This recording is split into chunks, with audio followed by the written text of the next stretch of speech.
नमस्कार. मी आपल्याला बऱ्याच वेळा माझा स्वतःचा अनुभव शेअर करत असते आणि मला असं वाटतं की कुठल्याही वयात असो आपण परावलंबी असू नये. दुसऱ्यावर अवलंबून राहणं योग्य नाही आहे आणि आपल्याला नेहमी वाटत असतं की नाही आपण स्वतःची कामं स्वतः करू शकत नाही किंवा एका विशिष्ट वयानंतर आपल्याला भीती वाटायला लागते की नाही, मी जगते ते यांच्यामुळंच जगते किंवा यांच्यामुळंच मी आज राहू शकते, असं नाही आहे. तुम्ही आत्तापर्यंत जे जगलात, ते काही दुसऱ्यांमुळं नाही जगलात. तुम्ही स्वतःसाठी प्रयत्न करून जगलेले आहात आणि यापुढीलही आयुष्य तुम्ही तसंच जगावं आणि स्वतंत्र विचार करावेत. मात्र हे करत असताना सोबत जी माणसं आहेत, त्यांचासुद्धा आपण विचार केला पाहिजे आणि आपला हे सगळं करत असताना आपला अहंकार मात्र सोडला पाहिजे. तर आपण स्वावलंबी होऊ शकतो. अहंकारामुळे माणूस कधी-कधी अडचणीत येतो.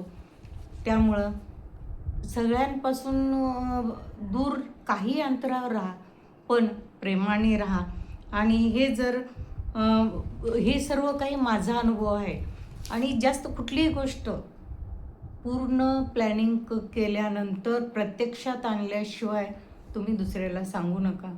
कारण फक्त प्लॅनिंग करायचं आणि दुसऱ्याला सांगायचं म्हणल्यास बऱ्याच अडचणी येतात. आपलीच माणसं अडचणीत आणतात. त्यामुळं प्रत्यक्ष गोष्ट केल्यानंतर तर ती सर्वांना आपोआप दिसेलच ना. म्हणून कोणामध्ये जास्त आपलं पुढचं काय आहे ठरलेलं हे कोणाला सांगायचं नाही. मर्यादितच बोलायचं आणि बऱ्याचशा गोष्टी आपण आपल्या मनातच ठेवल्या पाहिजेत. त्या इतरांशी शेअर करू नका आणि शांतपणे जगलं पाहिजे. आपल्याला मानसिक जर शांतता पाहिजे असेल, तर ती शांतता आपणच मिळवली पाहिजे. दुसरं कोणी देत नाही आपल्याला शांती. तर आपणच ती स्वतः मिळवली पाहिजे. आपण स्वतः शांत राहिलं पाहिजे, म्हणजे आपल्या आजूबाजूची लोकंसुद्धा आपल्यापासून त्यांना काही त्रास होत नसेल, तर ते देणार पण नाहीत आणि काही त्रास नसतानाही देणारी असतात. पण आपण स्वतःला मात्र व्यवस्थित शांत ठेवलं पाहिजे आणि जेव्हा केव्हा आपल्यावर संकटं येतात, बरेचदा आपल्याला एक आयुष्यात चॅलेंज येतं आणि ते फार भीतीदायक परिस्थिती तयार होते. पण तुम्ही असं समजायचं की नाही, हे पण मला एक गोल्डन चान्स आहे माझं हिंमत दाखवण्यासाठी. असं समजून तुम्ही त्याला पण तोंड द्या आणि स्वतः हिमतीने जगायला शिका. साधी एक उदाहरण देते मी तुम्हाला. आपण मंदिरात जाऊन किती सुंदर सुंदर मूर्ती बघतो. त्या मूर्ती काही अशाच नाही बनलेल्या. देव पण उगीचच नाही आलेला त्या मूर्तीला.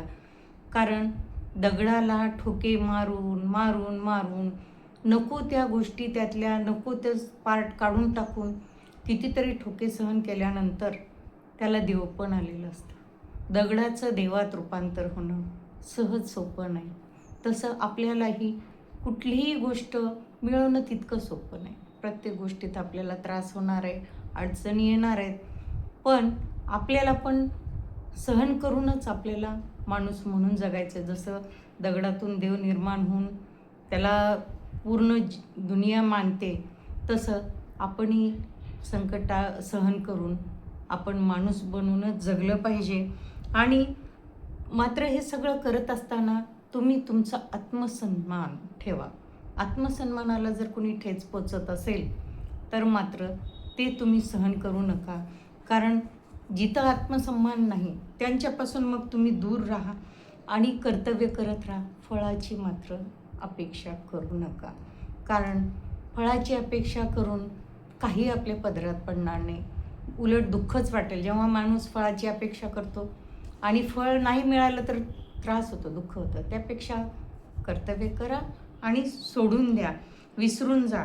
आणि मात्र सगळ्यात महत्त्वाचं, जी तुमच्या आजूबाजूला निगेटिव्ह माणसं असतात, नकारार्थी बोलणारी, त्यांचे विचार तसे असतात, त्यांच्यापासून मात्र दूर राहा. हे सर्व करत असताना मात्र आपल्या मुलाबाळांना सोबतच राहा, त्यांच्यासोबत त्यांना सोबत घेऊनच राहा. त्यांच्याशी कुठलेही वादविवाद करू नका. कारण शेवटी मुलंच आपल्या आयुष्याचं सर्व काही असतात. मात्र हे करत असताना, त्यांच्यासोबत राहत असताना शिस्त पाळा. तुम्हीसुद्धा स्वतःसुद्धा शिस्तीत राहिले पाहिजे. तेव्हाच आपल्याला कुणीही आदर देईल आणि आदराने वागवेल.